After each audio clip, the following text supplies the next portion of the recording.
I sank every penny into a rundown calf, abandoned since the 90s. My kids, Liam and Olivia, called me a fool. My ex-wife sneered, "You're a hopeless failure."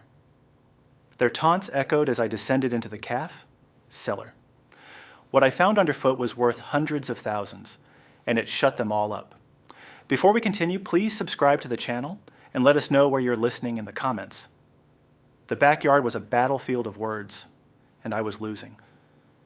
Mia's glass hit the wooden table with a crack, red wine splashing like blood across the checkered cloth.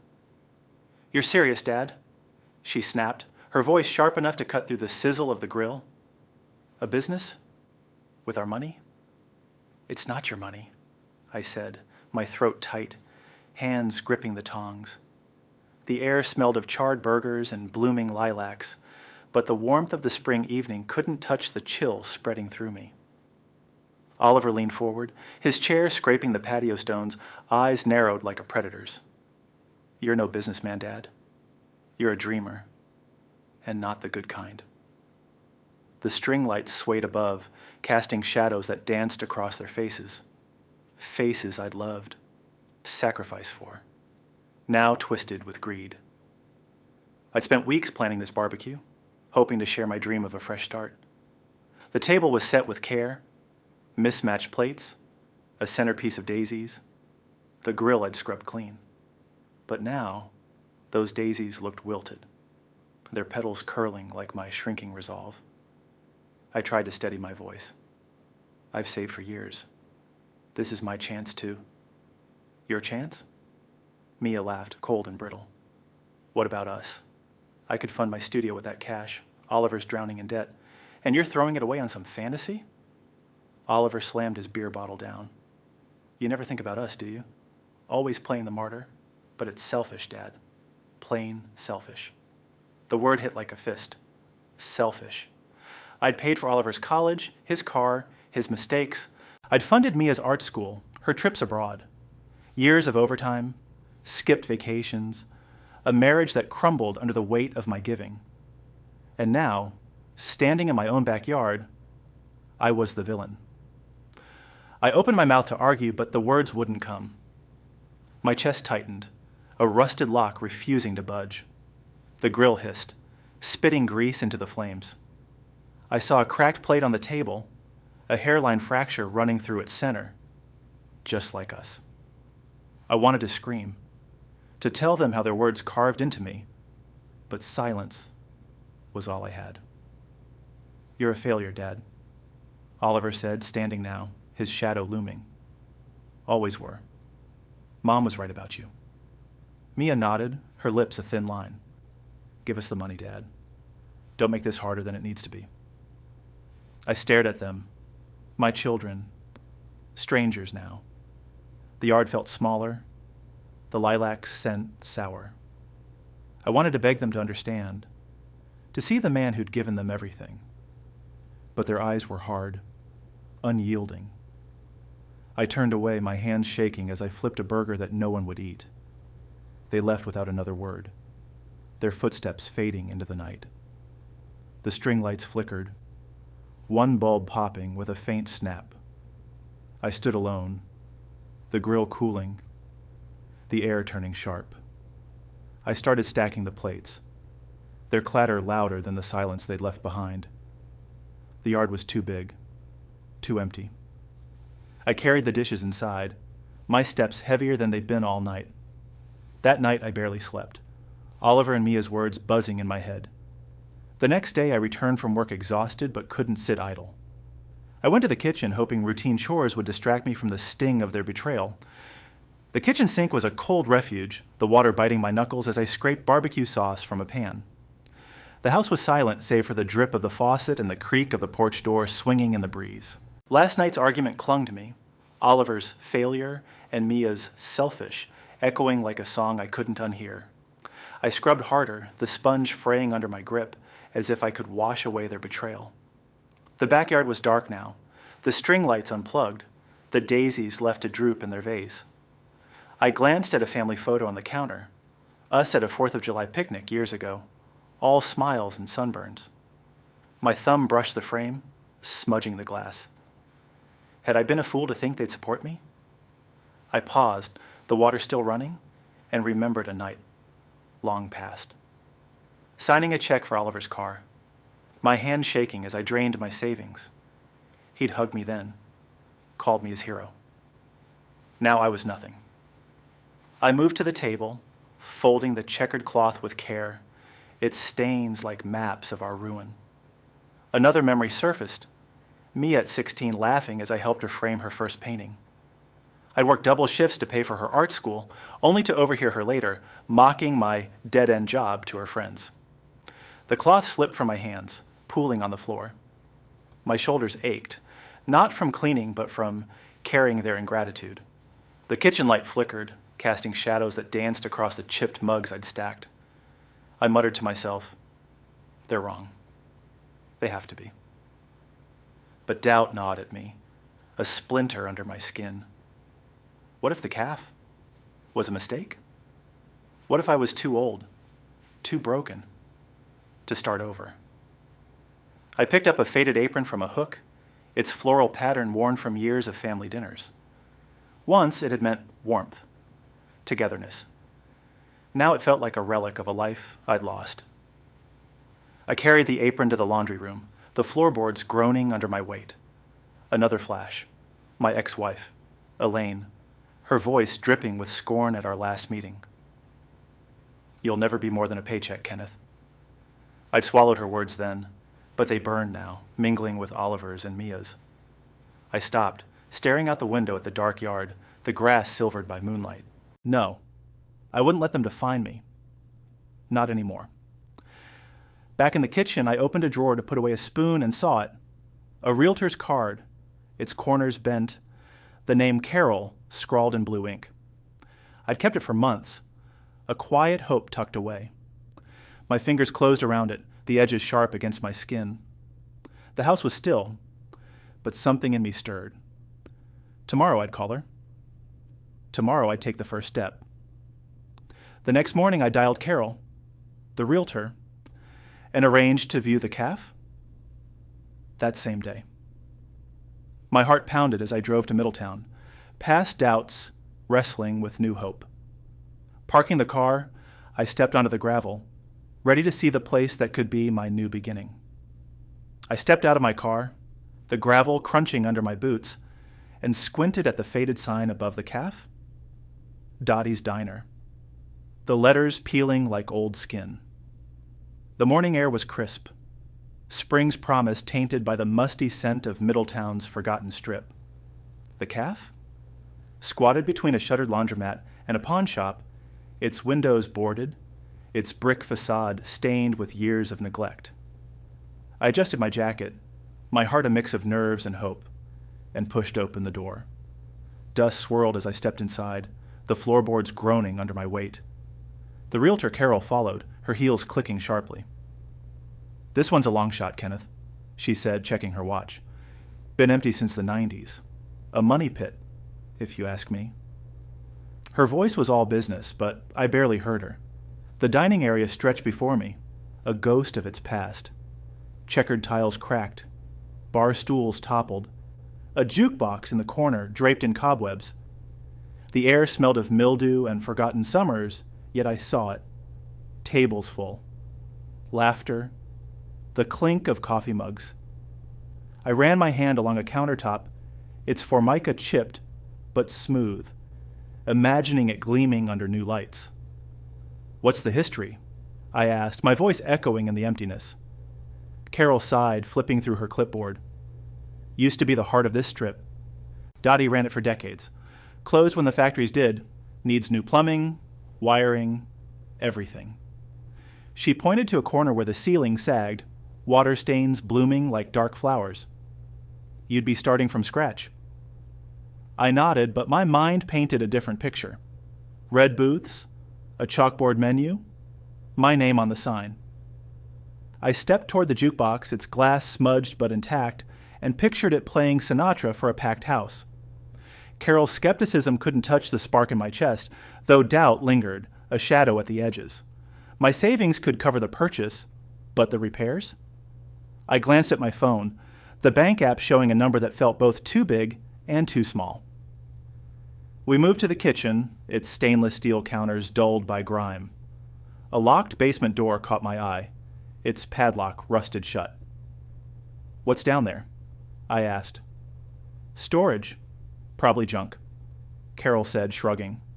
"Haven't been down in years." I lingered, curiosity tugging, but she was already heading out.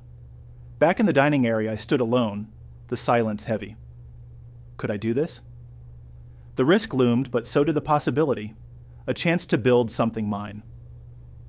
Carol called from the door. "You coming?" I nodded, pulling out my phone. I snapped a photo of the cafe, its exterior, the sign glowing faintly in the morning light. "I'll call you," I told her, my voice steadier than I felt. I drove away, the image burning in my mind. The bank's fluorescent lights buzzed overhead, casting a sterile glow on the withdrawal form trembling in my hand. My pen scratched out my signature, each loop a commitment to the cafe, to myself. The teller, a young woman with a pitying glance, slid an envelope across the counter. $80,000, my life savings, heavy as a stone. I tucked it into my jacket, my palms slick with sweat, and stepped into the spring morning, the weight of my choice anchoring every step to my car. I slid into the car, the envelope of cash warm against my chest, my thoughts buzzing like an engine about to stall. Middletown streets blurred past as I drove, the old sedan's engine humming unevenly. The cafe? Its faded sign flashed in my mind, its promise louder than my doubts. But my fingers tapped the steering wheel, restless. Was I reckless? Pouring everything into a crumbling dream? I glanced at my phone's bank app, the balance now a skeletal number, and remembered the loans I'd given Oliver, never repaid. My throat tightened, but I pushed the thought away. The phone buzzed, shattering the silence. Oliver's name lit up the screen. I hesitated, then answered, bracing myself. "Dad, what the hell are you doing?"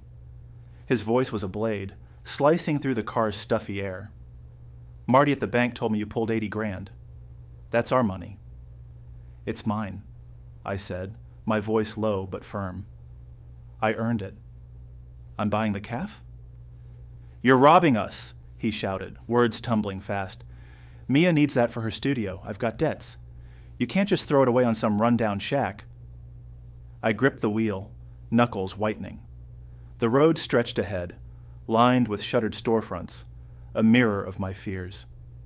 "This is my life now, Oliver. Not yours." "You're delusional," he spat. "You'll crash and burn, and we'll get nothing. You're selfish, Dad. Always were." The words stung, echoing his backyard tirade. I saw Mia's cold laugh, Elaine's sneer, all their voices piling on. My chest burned, but I wouldn't bend.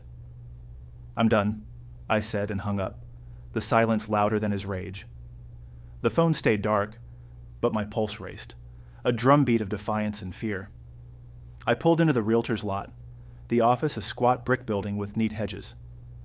The envelope pressed against my chest, its bulk both burden and beacon. Oliver's words clawed at me, but I thought of the cafe, its dusty jukebox, its potential. I stepped out, the spring air sharp, and walked toward the door, the cash a vow I wouldn't break. The realtor's desk gleamed under a slant of sunlight, the contract's pages crisp beneath my fingers. Carol, the realtor, adjusted her glasses, her smile tight as she pointed to the signature line. "Last chance to back out, Kenneth," she said, her tone clipped, professional. The office smelled of coffee and ink. A world away from the cafe? This musty promise. I nodded, my pen steady despite the pulse hammering in my ears. This was it. My new beginning. The fine print blurred as I read, each clause a step into the unknown. My savings were gone, my children's threats a shadow over the moment. Yet the cafe, this image, clean tables, warm lights, urged me forward. I pressed the pen to paper, the scratch of ink a quiet rebellion. Then the door burst open, a gust of spring air carrying Oliver's voice like a storm. "You can't do this," he shouted, striding in, Mia at his heels. Her heels clicked sharply, her eyes blazing. Carol froze, papers slipping from her hands. "Dad, stop this now," Mia said, her voice ice cold, cutting. "You're throwing our future away." I looked up, my hand still on the contract. The room shrank, their anger a weight pressing down. "It's done," I said, my voice calm, though my heart raced. "This is mine." "Yours?" Oliver laughed, bitter, leaning over the desk. "You're a fool, wasting everything on a pipe dream. We need that money." Mia stepped closer, her perfume sharp. "You owe us, Dad. My studio, Oliver's debts. You're betraying us for some filthy diner?" Her words echoed old arguments, her entitlement a knife I'd felt before. Carol cleared her throat, her discomfort plain. "This isn't the place." "Stay out of it," Oliver snapped, his fist clenched. He turned to me, eyes wild. "You'll regret this. We'll make sure of it." I met their gazes, my children, strangers now. The contract lay open, my signature half complete. I thought of years spent pleasing them, shrinking myself. No more. I pressed the pen down, finishing my name with a flourish, each stroke a wall between us. "It's signed," I said, sliding the contract to Carol. Her hand shook as she took it. Oliver's face twisted, red with fury. Mia's lips parted, but no words came. They turned, storming out, the door slamming behind them. The silence was heavy, broken only by Carol's nervous cough. "Well," she said, "congratulations, I suppose." I stood, tucking the contract's copy into my jacket, its edges crisp against my fingers. Outside, the spring air was cool, but their threats clung like damp cloth. I drove toward the caf. My caf? The road ahead both mine and uncharted. The next few days, I threw myself into the caf, work drowning out the echo of their fury. Hammer and paintbrush became my allies, each swing and stroke pulling me further from their threats and closer to my dream. The caf? Its air was thick with paint fumes as I pried a rusted nail from a wall, splinters dusting my boots. The dining area was a chaos of progress. Half-painted walls, exposed beams, a stack of receipts teetering on a bar stool. Sunlight streamed through newly cleaned windows, catching motes of dust like tiny ghosts. My arms ached from hours of work, but each swing of the hammer dulled the unease Oliver and Mia had left behind. Weeks had passed since the contract, each day a blur of sanding floors and hauling debris. The caf was changing, its bones emerging from decades of neglect. I paused, wiping sweat from my brow, and spotted a faded photo taped to a counter. A young couple smiling at Dottie's Diner, 1970s bright. It sparked a vision. My caf? Alive again. But doubts crept in, cold as the concrete underfoot. Had I defied my children for nothing? I sank onto a stool, the wood creaking, and pulled out my phone for a break. Facebook loaded, and there it was. Mia's post. Public. Vicious. My dad's chasing a pathetic fantasy with our money. A greasy diner in Middletown? Good luck, loser. Comments piled beneath, strangers laughing, calling me a washed-up dreamer. My stomach knotted, her words sharper than the nails I'd pulled. I saw her face at the realtor's, cold, entitled, now broadcast for the world. I muttered, "You'll see, Mia." My voice lost in the empty room. The hurt burned, but it lit something fiercer. I stood, grabbing a paint roller, and attacked a wall, the blue spreading like a promise. Each stroke was a vow to prove her wrong, to make this place mine. The receipts on the stool fluttered, a reminder of the cost, but I thought of Mia's art school, paid with my overtime, her thankless laughter. No more. Hours bled into night. The caf? Glowing under a single bulb. My hands blistered, but I kept going, driven by her betrayal. I stepped outside, the spring air cool, and hoisted a new sign, Wilson's Caf? Its letters bold in the moonlight. I secured it, the metal cold against my palms, my chest burning with her words, but my resolve iron. I locked the door, the click loud in the quiet, ready for what came next. I adjusted the grand opening banner. Its red letters bold against the calf is fresh paint. The morning sun warmed Middletown's quiet strip, and the scent of brewed coffee drifted from my new machine, its hum a hopeful pulse. I straightened a tablecloth, checked the chalkboard menu, and felt a lightness I hadn't known in years. After weeks of flyers and radio ads, today was my triumph. Wilson's calf? Alive again. I flipped the open sign, its glow promising a crowd. Hours crept by. The clocks ticked louder than the silence. The polished counters gleamed, untouched. No footsteps, no jingle of the door's bell. I paced, wiping already clean tables, my chest hollowing with each empty minute. Had the ads failed? I glanced at a stack of flyers, their bright promises now mocking. My hands shook as I poured myself coffee, the mug's heat no comfort. The door chimed and my heart leapt, until I saw Elaine, my ex-wife, her smirk sharp as a blade. She sauntered in, heels clicking on the checkered floor, her perfume cloying in the still air. "This is your big dream, Kenneth?" she said, her voice dripping scorn. Pathetic. Not a soul in sight. I forced a smile, my jaw tight. "It's early? They'll come." She laughed, a sound like breaking glass, and waved a hand at the empty booths. "You're a fool. Always were. Throwing away your savings for this? You'll be bankrupt by summer."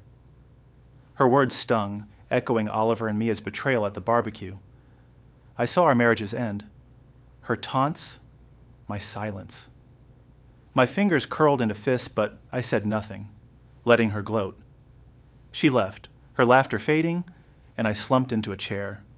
The calf, his silence await. The open sign flickered, its light dim, like my hope. I locked up, the spring air cool as I walked home. The calf, his failure a shadow trailing me. On my street, Mrs. Carter was watering her lawn, the hose spraying mist that caught the dusk's glow. "No opening today, Ken?" she asked, her tone curious, not cruel. "It was today," I said, stopping, my voice flat. "Nobody came." She frowned, shutting off the water. "That's odd. Oliver told our book club it was next week. Mia said the same on her socials. Postponed, they claimed." The words hit like a punch, my breath catching. Sabotage. My children, not content with insults, had poisoned my chance. My despair burned into rage, a coil tightening in my gut. I nodded to Mrs. Carter, my jaw clenched, and walked on. At home, I sat at the kitchen table, a local newspaper crinkling under my grip. They'd gone too far. I dialed the newspaper's number from my living room, the phone cool against my ear.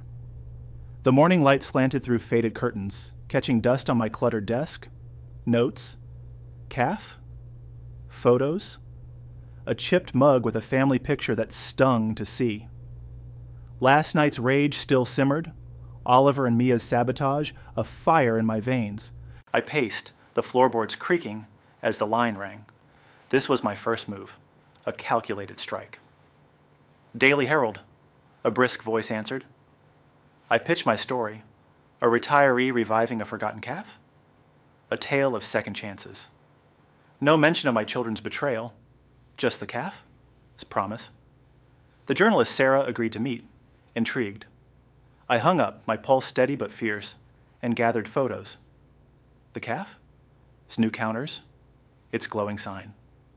Each image was a weapon, sharp and silent.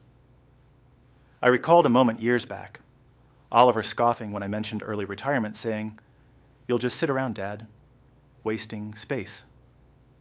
Mia had nodded, her eyes on her phone, dismissing me. The memory fueled me as I drove to the Herald's office, a cramped space smelling of ink and coffee, papers stacked high. Sarah, young and sharp-eyed, listened as I spoke of the calf, his history, my voice warm but deliberate. "Why now, Mr. Wilson?" she asked, pen poised. "It's my time," I said, meeting her gaze. "Middletown needs this place, and I need it too."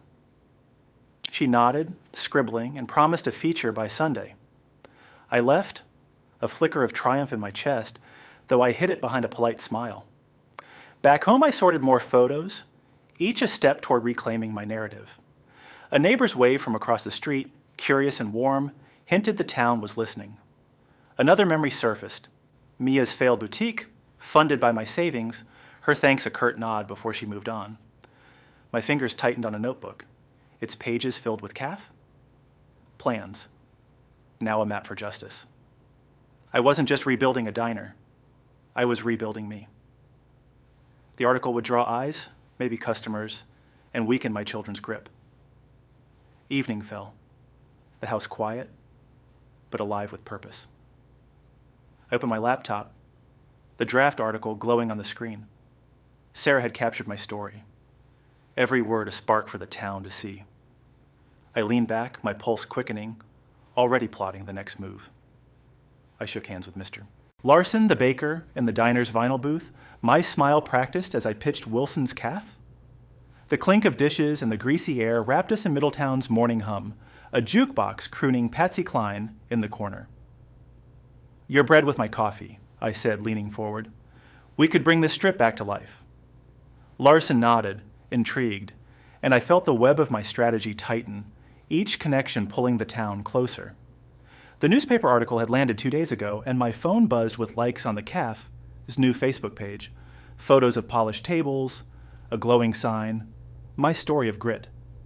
I posted another update, my fingers swift, crafting resilience for all to see. But beneath my confidence, a worry flickered. Oliver and Mia wouldn't stay quiet. I sipped my coffee, its bitterness matching the tension in my shoulders. At a table nearby, my friend Tom, a hardware store owner, waved me over. His face was grim as he leaned close, voice low. "Ken, I heard something. Oliver and Mia are talking lawyers, claiming you owe them the calf? It's profits. They're saying it's their inheritance." My grip tightened on the mug, the ceramic warm, but no comfort. A legal challenge, bold, desperate, so like them. I nodded, my face calm, but my mind raced. "Thanks, Tom," I said, my voice steady. "I'll handle it." Back at the caf, I worked alone. The afternoon light soft through new windows. I carried boxes to the basement, the concrete damp underfoot, a single bulb flickering above. The space was a maze of crates and old shelves, the air heavy with mildew.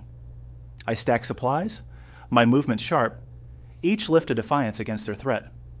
I saw Mia's smirk at the realtors, Oliver's fist on the desk, images that hardened my resolve. A new flyer pinned to a crate caught my eye. Wilson's calf? Opening soon. The town support was growing. Likes, shares, Larson's handshake, but the legal shadow loomed. My plan, still vague, was taking shape. Outshine them, outlast them, make the calf? Undeniable. I shoved a heavy crate aside, dust swirling in the dim light, my hands steady but my heart pounding with anticipation. I was close to something, though I didn't know what. I wedged a crowbar under a crate's lid, the wood splintering in the calf. It's basement. The air was thick with damp and dust, the single bulb overhead flickering like a dying star. My arms strained, sweat beading on my forehead as I cleared space for more supplies. Oliver and Mia's legal threat gnawed at me, but the rhythm of work, lift, shift, stack, kept my defiance sharp. The basement was a labyrinth of forgotten things, warped shelves, rusted cans, shadows that clung to the concrete walls. A crate groaned open, revealing nothing but moldy papers. I shoved it aside, my boots scuffing the floor, and noticed a seam in the concrete, too straight to be natural. Curiosity tugged. I knelt, tracing the line with my fingers, and found a metal handle, cold and gritty. My pulse quickened. I pried it up, the slab creaking to reveal a hidden compartment. Dust swirled and I coughed, peering into the dark. Inside gleamed treasures. A gold pocket watch, its engravings intricate under grime. A stack of framed paintings, their colors faded but vivid. A velvet pouch heavy with jewelry. Rings, necklaces, emeralds catching the faint light. My hands trembled as I lifted the watch, its tick a heartbeat in the silence. I sat back, awe washing over me. The weight of the find electric. This wasn't junk. It was a fortune. Maybe $500,000. I pictured the calf. Secure. Thriving. Oliver and Mia's schemes crushed. But caution tempered my thrill. This had to stay secret. I wrapped the watch in a rag, my movements careful, and stacked the paintings gently. A memory flashed. Mia's sneer at the realtors, Oliver's greedy fist on the desk. This could bury them. I muttered, "This changes everything," my voice swallowed by the basement's hush. I found a small safe in the corner, its lock stiff but functional, and stowed the antiques inside, the jewelry pouch last, its weight a promise. My phone buzzed. A bill reminder. The calf? Costs piling up. I ignored it, my mind racing. I'd call an appraiser tomorrow, discreetly. The safe's door clanged shut, and I turned the key, the click sharp in the stillness. I climbed the stairs, my thoughts a storm of plans, the key heavy in my pocket. I shook the auctioneer's hand, the polished floor of the auction house gleaming under chandeliers. The air hummed with hushed bids and the rustle of catalogs, the gold watch and paintings already sold for $500,000. My signature on the sale contract was firm, each stroke a step toward victory. The auctioneer nodded, appraising, and I felt the weight of my secret lift, replaced by a surge of purpose. Middletown's spring light spilled through tall windows, and I drove back to the calf. My future, bright. The money funded a blitz, radio spots, billboards, a social media campaign that turned Wilson's calf into the town's heart. By May, the dining area buzzed, tables full, coffee steam rising, laughter blending with the jukebox's soft croon. I moved through the crowd, refilling mugs, my chest light. The calf, its warmth a shield against Oliver and Mia's threats. A new sign glowed outside, its letters proud, a beacon of my reclaimed life. At a community event, the cafe's outdoor area sparkled with string lights, folding tables laden with pastries. Neighbors mingled, their praise a chorus. "You did good, Ken?" a baker said, clapping my shoulder. I smiled, but my eyes scanned the crowd, wary. Then a woman whispered to another, "Heard his kids tried to ruin it," spread lies about the opening. Heads turned, murmurs spreading. The truth of their sabotage laid bare. My heart pounded, a cathartic thrill. Oliver and Mia appeared, pushing through the crowd, their faces drawn. Oliver's shoulders slumped, Mia's eyes darting. No trace of their old arrogance. "Dad," Mia said, voice small, "we're sorry. We didn't mean—" "You meant every word." I cut in, my tone cold, steady. "Every lie, every scheme. You chose this." Oliver stepped closer, desperate. "We're broke, Dad. Help us, please." I looked at them, my children, now strangers humbled by their own greed. The crowd watched, silent. "You made your choice," I said, turning away, my back a wall. Their footsteps faded, the murmurs rising again, their shame public, complete. My revenge wasn't cruel. It was just. The event ended, the night settling cool and quiet. I locked the cafe's door, the keys cool in my hand, a faint smile breaking through. The street was still, but inside me a calm took root, deep and sure. I walked home, the stars above a quiet witness to my triumph. I poured coffee for Mrs. Carter. The calf? Its morning hum wrapping us in warmth. The counter gleamed, dishes clattered, and a child's drawing, a crayon calf, hung on the wall, a gift from a regular. My smile came easily, each nod to a customer a thread in Middletown's fabric. The calf? Thrived, its reservation book full. The jukebox spinning Sinatra for a bustling crowd. I moved with ease, wiping a spill. The rhythm of work a steady pulse. My heart calm like a long exhale. Months had passed since Oliver and Mia's fall. Their silence, a relief. I'd spent weeks building this life, hiring staff, tweaking recipes, hosting game nights that filled the booths with laughter. A memory flickered. The backyard dinner, their voices cutting, my dreams mocked.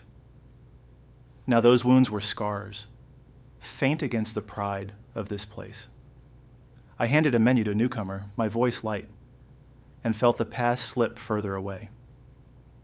That evening, I hosted a community potluck outside. String lights swaying in the spring breeze, tables groaned with casseroles, neighbors swapped stories, and kids chased fireflies. I mingled, joking with Tom about his overcooked ribs, my laugh genuine. A flashback hit, the empty opening, Elaine's sneer, but it faded against the glow of now. I stepped to a microphone, the crowd quieting. "Thank you," I said, my voice clear. "This calf, this town, you've made it home." They clapped, their warmth a balm. I thought of the basement's treasures, the sale that saved me, and the justice I'd claimed. My chest lifted, no longer heavy with doubt. As the event wound down, I cleared plates, the night air cool, the stars bright overhead. A neighbor pressed a photo into my hand. The crowd, me at the mic, the calf, glowing. "Keep it," she said, smiling. "You earned this." I nodded, my throat tight, but my heart steady. Alone now, I swept the patio, the broom scraped soft in the quiet. I slipped the photo into my pocket, its edges soft from handling. The stars blinked above, a map of endless paths. I stepped inside, the door clicking shut behind me. Tomorrow, already calling. If you like this story, please like this video, subscribe to the channel, and share your impressions of this story in the comments. To listen to the next story, click on the box on the left. Thank you for watching.